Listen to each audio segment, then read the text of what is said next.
तरह की फालतू की जाति पाति की कल्पना बना करके हमने देश का इतना नाश करके रखा हुआ। जो राज्य करता है वो ब्राह्मण कैसे हो सकता है? जो राज्य करता है वो क्षत्रिय है, क्योंकि वो अब भी सत्ता में खोज रहा है। जो सत्ता में खोजता है वो क्षत्रिय है, वो ब्राह्मण नहीं। जो ब्रह्म को खोजता है वो ब्राह्मण है, और जो सत्ता में खोजता है वो क्षत्रिय है, और जो पैसे में खोजता है वो वैश्य है, और जो किसी में भी नहीं खोजता, बस इधर उधर सबकी सेवा करके किसी तरह से पेट भरता है, वो शूद्र है। जिनको आज हम शूद्र समझ रहे हैं वो ब्राह्मण से भी ऊंचे ब्राह्मण कहने चाहिए हैं, और जिनको हम ब्राह्मण करके बहुत बड़ा अधिकार दे करके मंदिरों में सबको भ्रष्टता में डाल रहे हैं, इनको सबको मंदिरों में से भगाना चाहिए। जो दूसरों से पैसा लेकर के अपना पेट भरते हैं वो कभी भी ब्राह्मण नहीं हो सकते। जो ब्रह्म पे जीवित रहता है वो कभी भी दूसरों के पैसे की ओर देखता ही नहीं। उसकी उपजीविका अपनी रहती है, और वो ब्रह्म कर्म में इसलिए लीन रहता है कि उसमें मस्ती होती है, उसके मजे में रहते। आज तक आपने सुना है कि गुरु नानक ने कभी किसी से रुपया पैसा लेकर के अपना पेट भरा था? इस तरह के जो दरिद्री लोग होते हैं इनको ब्राह्मण कहना साक्षात ब्रह्म तत्व का अपमान करना। और आप लोग भी इसके कारण होते हैं, क्योंकि आपने भी सत्य को वर्ण नहीं किया। वहां वो पंढरपुर में वो बड़वे लोग, ये तो राक्षसों के अवतरण है। इतना ही नहीं, मैं गोकुल वृंदावन में गई थी, मैंने सोचा सारे कंस के अनुचर वहां पर आकर के और धर्म के नाम पे पैसा कमा रहे हैं। ब्राह्मण जो होता है वो अपने ब्रह्म तत्व को खोजता है, और वो सुषुम्ना नाड़ी पे सात्विक होता है। सात्विकता का मतलब भी बड़ा गलत समझा गया है, जो मैं बताना चाहती हूँ। बहुत से लोग आजकल ये भी अर्थ लगाते हैं कि कोई अगर सात्विक हो जाए तो उसे डंडों से मारिए, उसको चुप रहना चाहिए। यही करते आए हैं आज तक अकलमंदी। कोई भी आदमी जो आपको सत्य बताने के लिए खड़ा हुआ उसके डंडों से मारा, और जिसने असत्य बनाया, आपको भटकाया, आपको गलत रास्ते पे चलाया, उसके आपने झोली भरी है, उसके महल खड़े किए हैं, उनके पास कैडलक की गाड़ियां और फलानी गाड़ियां रहती रही। और जो आदमी सत्य बोलता है उसके लिए आपके पास टाइम है। जब टाइम है तो उसको मार डालो, उसको जहर दो, नहीं तो उसको सूली पे टांगो, उसका बुरा हाल कर दो, उसकी सारी किताबें उठा करके नदी में फेंक दो। ये हमने ब्राह्मणों का हाल कर रखा था और रखा है। आज भी हम उसी दशा में हैं, आज भी हम यही करते आ रहे हैं। अच्छा, अगर इधर से इस चीज से अगर छूटे, धर्मांधता को लेकर के छूटे, तो हम जब दूसरी साइड में जाते हैं, अब यही आप देख लीजिए, ये जो लेफ्ट साइड है इससे आदमी की धर्मांधता बनती है। तो राइट साइड में आता है कि छोड़ो इस सब चीज को, भगवान नहीं, कुछ नहीं, सब कुछ छोड़ करके हम साइंस की ओर बढ़ रहे हैं। वो अपनी राइट साइड है। लेफ्ट साइड से आदमी अपने इमोशंस को बनाता है, अपनी भावनाओं को बनाता है।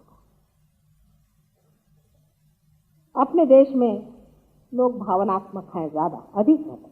अपना बच्चा, अपना बेटा, अपना घर, अपनी पत्नी, ये सब विचार है। कुटुंब व्यवस्था अच्छी है, लेकिन राजकीय व्यवस्था खत्म। प्रदेश में राजकीय व्यवस्था अच्छी है,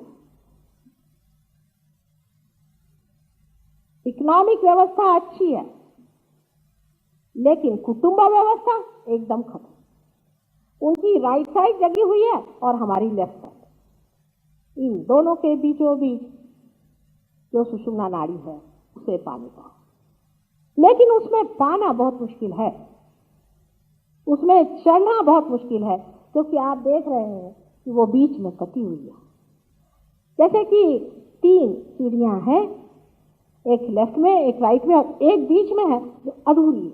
यही अधूरापन है जिसे मैं आपसे कह रही थी कि इस अधूरेपन को पूरे करे बगैर आपको आत्मा के दर्शन नहीं हो सकते। अब इसे हमारे साइंटिफिक लैंग्वेज में मैंने आपसे कहा था कि लेफ्ट और राइट सिंपैथेटिक नर्वस सिस्टम कहते हैं।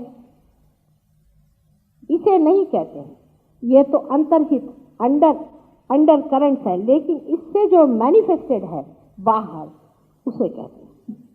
और बीच वाली को पैरासिम्पैथेटिक नर्वस सिस्टम कहते हैं। एक जो बीच की संस्था है, ये जो भी आपकी शक्ति है, जो आपके अंदर संचित शक्ति है, जो आपके अंदर स्टोर्ड शक्ति है और जो कि लिमिटेड है, जो कि अनलिमिटेड नहीं लेकिन बिल्कुल ही सीमित है, असीम नहीं है, उसी सीमित शक्ति को इस्तेमाल करते हैं। जैसे समझ लीजिए कि मेरे हाथ में मैं दिखा रही हूं आपसे, इस प्रकार आप देखिए तो बीच में जो ये गोल हो रहा है, ये एक चक्र है, एक सेंटर है, और इस तरफ में लेफ्ट साइड और इस तरफ से राइट साइड की शक्ति आ रही है, और ये जो बीच में सेंटर है, इसमें से सुषुम्ना नाड़ी जा रही है। इसके बीचों बीच इस प्रकार यहां हमारे अंदर 7 मंजिल बने हुए हैं।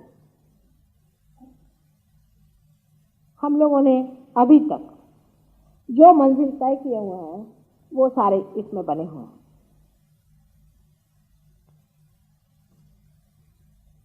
ये कुंडलिनी शक्ति जो नीचे में है, इसको इन्हीं मंजिलों से गुजर के जाना है। इन मंजिलों को चक्र कहा जाता है। हर एक मंजिल पर एक एक चक्र है। जब इनको चक्र कहते हैं तो लोगों को लगता है मां क्या कह रही है, पर इसी को अगर मैं कहूं कि इन्हीं चक्रों से हमारे अंदर दूसरे प्लेक्ससेस बनते हैं, जिनके नाम डॉक्टर लोग जानते हैं, और उसके बारे में हमारे किताब में आप अगर पढ़ें तो विशद तरीके से बताया गया है उनके क्या नाम है और वो क्या क्या कार्य करते हैं। अब जो ये बीच की शक्ति है, ये शक्ति हमारे अंदर कितनी प्रस्थापित हुई है उसे पहले देखना चाहिए, और आगे क्या होने वाली है उसे भी देखना चाहिए। जब हम जानवर से मनुष्य हुए तो आखिरी चीज हमने की कि हमने अपनी गर्दन उठा ली, बीचों बीच आ गए। पृथ्वी से हमने अपनी गर्दन ऊपर उठा ली और बीचों बीच अपनी गर्दन को ले लिया। इस दशा में हम जानवर से मनुष्य की दशा में आ गए, बाह्यता, बाहर से। लेकिन अंदर से हमारे अंदर कितनी बातें आई हैं इसका अंदाज आप नहीं लगा सकते।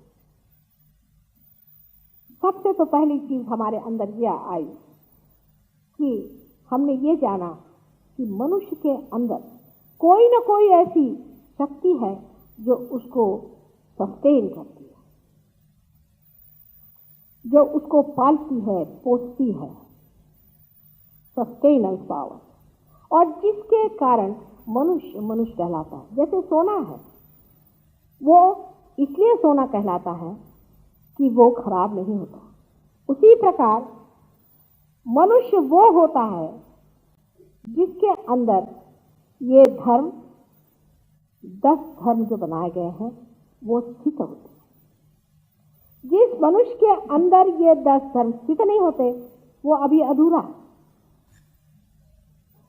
जानवर कभी नहीं सोचता कि उसका क्या धर्म है, बिच्छू कभी नहीं सोचता कि उसका क्या धर्म है। हम इसके बारे में सोच सकते हैं और समझ सकते हैं कि हमारा धर्म क्या। ये जो बीच में जगह टूटी हुई है, इसको लांघने के लिए, कुंडलिनी के ऊपर चढ़ने के लिए हमको ये 10 धर्म संतुलन में रखने चाहिए। इन धर्मों को हमें ऐसा रखना चाहिए कि जब ये कुंडलिनी चढ़े तो इसमें रुकावट ना आए। अंत में तो कुंडलिनी के चढ़ने से ही आप पार होंगे, लेकिन ये जो 10 धर्म हमारे अंदर में बताए गए हैं, इनको हमें संतुलन में रखना चाहिए।